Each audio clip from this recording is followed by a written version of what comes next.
नमस्कार। ये आकाशवाणी पटना है। अब आप अभिषेक दास से प्रादेशिक समाचार सुनिए। पहले मुख्य समाचार। उत्तर प्रदेश के मुख्यमंत्री योगी आदित्यनाथ ने महाकुंभ 2025 को समर्पित आकाशवाणी के कुंभवाणी चैनल का शुभारंभ किया। राज्य सरकार ने गन्ना की खरीद मूल्य में 10 रुपये प्रति क्विंटल बढ़ोतरी का फैसला किया।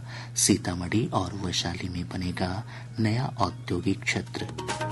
ईडी की टीम वैशाली शहरी विकास सहकारिता बैंक घोटाला मामले में राजद के वरिष्ठ नेता और पूर्व मंत्री आलोक मेहता के 19 ठिकानों पर कर रही है छापेमारी। और पछुआ हवा का प्रभाव कम होने से राज्य भर के मौसम में आया बदलाव।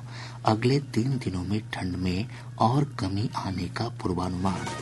अब समाचार विस्तार से। उत्तर प्रदेश के प्रयागराज में आज मुख्यमंत्री योगी आदित्यनाथ ने महाकुंभ 2025 को समर्पित आकाशवाणी के कुंभवाणी चैनल का शुभारंभ किया। इस अवसर पर मुख्यमंत्री ने विश्वास व्यक्त किया कि कुंभवाणी चैनल दूर दराज के गांवों तक महाकुंभ के आध्यात्मिक संदेश को प्रसारित करेगा। इस अवसर पर मुख्यमंत्री ने कहा कि महाकुंभ एकता का संदेश फैलाता है। कार्यक्रम के दौरान उत्तर प्रदेश के मुख्यमंत्री द्वारा कुंभ मंगल धून का भी शुभारंभ किया गया। कार्यक्रम में सूचना और प्रसारण राज्य मंत्री डॉक्टर एल मुरुगन वर्चुअली शामिल हुए और इस रेडियो चैनल के प्रसारण के लिए मुख्यमंत्री के प्रति आभार व्यक्त किया।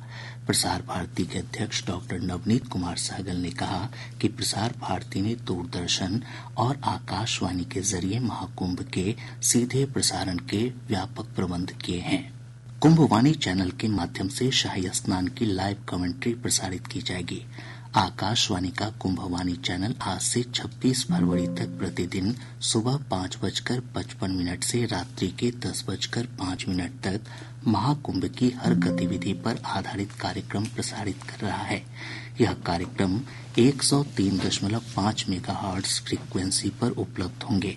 इनमें विशेष कुंभ समाचार, महाकुंभ की हर महत्वपूर्ण गतिविधि पर आंखों देखा हाल, भारत की संस्कृति की विरासत पर विशेष कार्यक्रम शामिल हैं। इसके अलावा नमस्कार प्रयागराज, संगम तट से लाइव टॉक शो, श्रद्धालुओं के लिए स्वास्थ्य परामर्श, यात्रा से जुड़ी जानकारी, खोया पाया और स्वच्छता जैसे विषयों पर महत्वपूर्ण जानकारी दी जाएगी।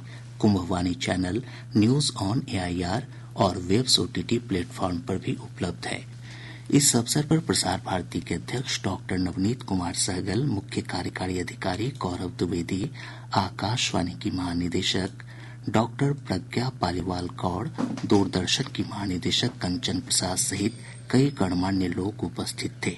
प्रयागराज में महाकुंभ का आयोजन 13 जनवरी से 26 फरवरी तक किया जा रहा है। पौष पूर्णिमा पर पवित्र शाही स्नान के साथ महाकुंभ आरंभ होगा और महाशिवरात्रि के दिन अंतिम शाही स्नान के साथ यह संपन्न होगा। प्रवर्तन निदेशालय ईडी की टीम वैशाली शहरी विकास सहकारिता बैंक में 85 करोड़ रुपए के घोटाले के मामले में राजद के वरिष्ठ नेता और पूर्व मंत्री आलोक मेहता के 19 ठिकानों पर एक साथ छापेमारी कर रही है। प्राप्त जानकारी के अनुसार बिहार, पश्चिम बंगाल, उत्तर प्रदेश और दिल्ली में छापेमारी की जा रही है। इस मामले में भारतीय रिजर्व बैंक की रिपोर्ट के आधार पर हाजीपुर में 3 प्राथमिकी दर्ज कराई गई है। राज्य सरकार ने गन्ना की खरीद मूल्य में 10 रुपये प्रति क्विंटल बढ़ोतरी की है। मुख्यमंत्री नीतीश कुमार की अध्यक्षता में राज्य मंत्रिमंडल की बैठक में इस आशय के प्रस्ताव को मंजूरी दी गई। कैबिनेट विभाग के अपर मुख्य सचिव डॉक्टर S सिद्धार्थ ने बताया कि पूर्व में भी गन्ना की खरीद मूल्य में 10 रुपये प्रति क्विंटल की बढ़ोतरी की गई थी। डॉक्टर सिद्धार्थ ने बताया कि वैशाली और सीतामढ़ी जिले में नए औद्योगिक क्षेत्र के निर्माण के प्रस्ताव को भी मंत्रिमंडल ने मंजूरी दी है। अपर मुख्य सचिव ने बताया कि मंत्रिमंडल ने दरभंगा एयरपोर्ट को अंतर्राष्ट्रीय हवाई अड्डा बनाने के लिए 244 करोड़ रुपए और रक्सौल हवाई अड्डा के विकास के लिए 207 करोड़ रुपए की मंजूरी दी है। प्रादेशिक समाचार आप आकाशवाणी पटना से सुन रहे हैं। ताज़ा समाचारों के लिए आप हमारे एक्स हैंडल AIR News_पटना पर जा सकते हैं। ग्रामीण कार्य विभाग के मंत्री अशोक चौधरी ने कहा है कि इस वर्ष मुख्यमंत्री सेतु योजना के तहत 1000 नए पुल का निर्माण करवाया जाएगा। आज पटना में संवाददाताओं से बातचीत में श्री चौधरी ने कहा कि इनके निर्माण पर 3,000 करोड़ रुपए की लागत आएगी। श्री चौधरी ने कहा कि सरकार 100 से अधिक बसावट वाले ग्रामीण क्षेत्रों और टोलों में भी सड़कों का निर्माण करवाएगी। संवाददाता सम्मेलन में विभाग के अतिरिक्त मुख्य सचिव दीपक कुमार सिंह ने बताया कि पुलों के टीपीआर निर्माण में अब अत्याधुनिक तकनीक का इस्तेमाल किया जा रहा है। स्वास्थ्य मंत्री मंगल पांडेय ने कहा कि पटना के आईजीआईएमएस में ह्यूमन मेटान्यूमो वायरस HMPV की जांच शुरू हो गई है। उन्होंने बताया कि इस बीमारी के लक्षण वाले 3 मरीजों के सैंपल की जांच की गई, किसी में संक्रमण की पुष्टि नहीं हुई है। श्री पांडेय ने बताया कि पटना के अगमकुआं स्थित Rajendra memorial research institute of medical sciences में भी 13 जनवरी से HMPV वायरस संक्रमण की जांच शुरू हो जाएगी। पटना उच्च न्यायालय ने बिहार लोक सेवा आयोग द्वारा आयोजित 70वीं संयुक्त एकीकृत प्रारंभिक प्रतियोगिता परीक्षा रद्द करने की मांग से जुड़ी एक याचिका को सुनवाई के लिए स्वीकार कर लिया है। मामले की अगली सुनवाई 15 जनवरी को होगी। शिक्षा विभाग ने शिक्षकों के तबादले की पहली सूची जारी कर दी है।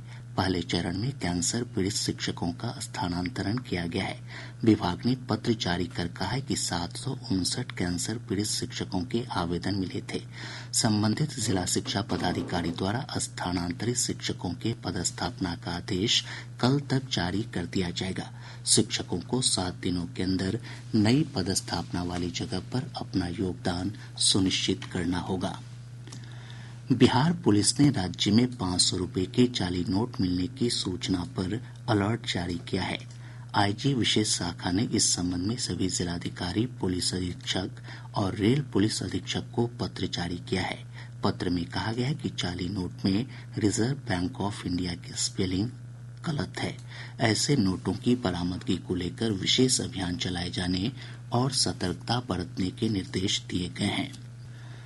राज्य और केंद्र सरकार के कार्यों को आम लोगों तक पहुंचाने के लिए आज पटना से एनडीए रथ को रवाना किया गया।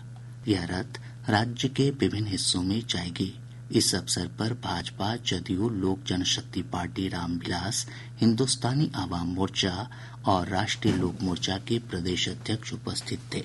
बाद में संवाददाताओं से बातचीत में भाजपा प्रदेश अध्यक्ष दिलीप जायसवाल ने कहा कि सभी जिलों में एनडीए का कार्यकर्ता सम्मेलन होगा और सभी दल मिलकर चुनाव अभियान की शुरुआत करेंगे। पछुआ हवा का प्रभाव कम होने के साथ ही मौसम के रुख में परिवर्तन आया है। आज सुबह से ही राज्य के अधिकतर हिस्सों में धूप खिली रही।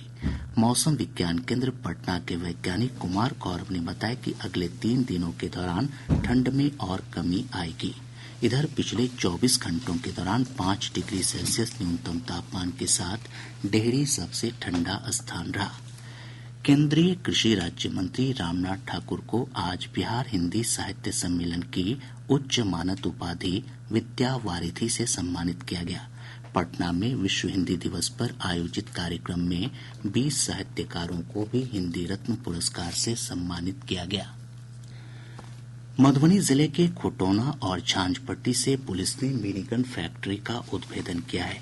मौके से भारी मात्रा में निर्मित अर्धनिर्मित हथियार और हथियार बनाने के उपकरण के साथ 5 लोगों को गिरफ्तार किया गया। पटना के पेउर केंद्रीय कारा में देर रात पुलिस ने छापेमारी की। सिटी एसपी पश्चिमी शरद आरएस ने बताया कि 2 घंटे तक चली छापेमारी के दौरान कोई भी आपत्तिजनक सामान बरामद नहीं किया गया। कटिहार जिले के मनसाही प्रखंड स्थित विशनपुर पंचायत में जिला प्रशासन ने अवैध रूप से चल रही एक खाद्य दुकान को सील कर दिया है। इस मामले में दुकानदार के खिलाफ प्राथमिकी दर्ज कराई गई है। बक्सर जिले के राजापुर थाना क्षेत्र के तेवढ़िया गांव में अपराधियों ने घर घुसकर एक व्यक्ति की गोली मारकर हत्या कर दी। वहीं गोपालगंज जिले के उचकागांव थाना क्षेत्र के श्यामपुर झरवा टोला में अपराधियों ने एक सरकारी शिक्षक की गोली मारकर हत्या कर दी। गया जिले के डेल्हा थाना क्षेत्र के लोको कॉलोनी में पुलिस से मुठभेड़ के दौरान कुख्यात और इनामी अपराधी प्रहलाद मांझी को पैर में गोली लगी है। उसे मगध मेडिकल कॉलेज अस्पताल में भर्ती कराया गया है। राज्य सरकार ने कहा कि औरंगाबाद जिले के मदनपुर प्रखंड के दक्षिणी उमगा पंचायत के सहियारी टोले में स्थित प्राचीन वट वृक्ष का संरक्षण किया जाएगा। पर्यावरण मंत्री प्रेम कुमार ने कहा कि लगभग 1 एकड़ भूमि में फैला यह वट वृक्ष पूर्वी भारत का सबसे पुराना वट वृक्ष है। इसकी अनुमानित आयु लगभग 500 वर्ष है। उन्होंने कहा कि वट वृक्ष के संरक्षण के लिए विभागीय सचिव को आवश्यक दिशा निर्देश दिए गए हैं। बिहार विधान परिषद की एक रिक्त सीट के लिए होने वाले उपचुनाव के लिए एनडीए की ओर से जदयू के ललन प्रसाद ने अपना नामांकन पत्र भरा है। इस सीट के लिए नामांकन की अंतिम तिथि 13 जनवरी है। 14 जनवरी को नामांकन पत्रों की जांच होगी, जबकि 16 जनवरी तक उम्मीदवार अपने नाम वापस ले सकते हैं। यदि किसी और उम्मीदवार ने नामांकन नहीं किया तो 16 जनवरी को ललन प्रसाद की जीत की घोषणा कर दी जाएगी। गौरतलब है कि राजद के सुनील कुमार सिंह की सदस्यता समाप्त किए जाने के बाद इस सीट के लिए उपचुनाव हो रहा है। बेगूसराय जिले के बलिया थाना क्षेत्र के तुलसी टोल स्थित पहाड़पुर बहियार गांव में जमीन विवाद में 2 पक्षों के बीच मारपीट हुई। इस मामले में पुलिस ने 7 लोगों को गिरफ्तार किया है। समस्तीपुर पुलिस ने एसटीएफ के सहयोग से सरायरंजन थाना क्षेत्र के खेतापुर धर्मपुर गांव से कुख्यात अपराधी वीरेंद्र सदा को गिरफ्तार कर लिया है। अपराधी के पास से एक देशी पिस्तौल और कारतूस समेत कई आपत्तिजनक सामान बरामद किए गए। किशनगंज जिले के पौवाखाली थाना क्षेत्र में पुलिस ने 5000 लीटर से अधिक शराब को जब्त कर इसे नष्ट कर दिया। वहीं कटिहार नगर थाना क्षेत्र के ड्राइवर टोला स्थित रेलवे केबिन के पास पुलिस ने भारी मात्रा में शराब बरामद की है। और अब अंत में मुख्य समाचार एक बार फिर। उत्तर प्रदेश के मुख्यमंत्री योगी आदित्यनाथ ने महाकुंभ 2025 को समर्पित आकाशवाणी के कुंभवाणी चैनल का शुभारंभ किया।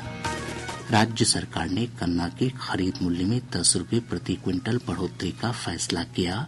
सीतामढ़ी और वैशाली में बनेगा नया औद्योगिक क्षेत्र। ईडी की टीम वैशाली शहरी विकास सहकारिता बैंक घोटाला मामले में राजद के वरिष्ठ नेता और पूर्व मंत्री आलोक मेहता के 19 ठिकानों पर कर रही है छापेमारी। और पछुआ हवा का प्रभाव कम होने से राज्य भर के मौसम में आया बदलाव। अगले 3 दिनों में ठंड में और कमी आने का पूर्वानुमान। इसके साथ ही आकाशवाणी पटना से प्रसारित प्रादेशिक समाचार का ये अंक समाप्त हुआ।